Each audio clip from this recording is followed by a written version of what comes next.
আসসালামু আলাইকুম গাইজ, সবাইকে বাংলা নববর্ষের শুভেচ্ছা, শুভ নববর্ষ।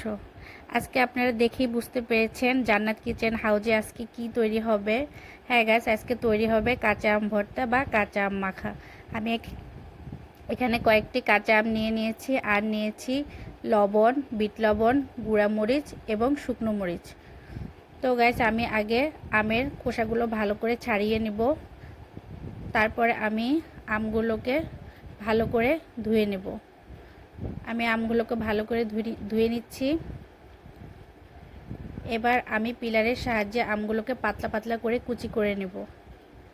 আমার কুচি করা প্রায় শেষের দিকে। এরপর আমি আমগুলো ভালো করে মাখিয়ে নেব। প্রথমে আমি শুকনো মরিচ এবং লবণ দিয়ে আগে মাখিয়ে নেব।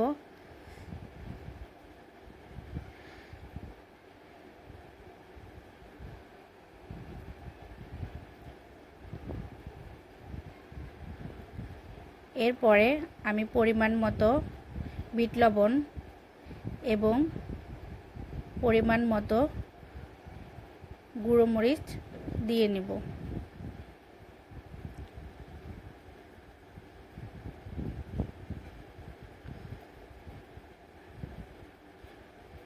সবগুলো উপকরণ দিয়ে আমি হাতের সাহায্যে খুব ভালো করে মাখিয়ে নেব।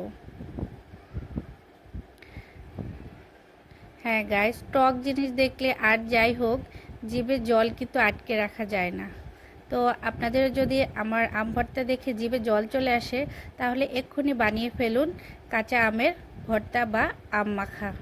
আর আমার ভিডিওটি যদি আপনাদের ভালো লেগে থাকে, অবশ্যই লাইক, কমেন্ট এবং শেয়ার করবেন। আর হ্যাঁ, চ্যানেলটি সাবস্ক্রাইব করে পাশে থাকবেন। পুরো ভিডিওটি দেখার জন্য সবাইকে ধন্যবাদ।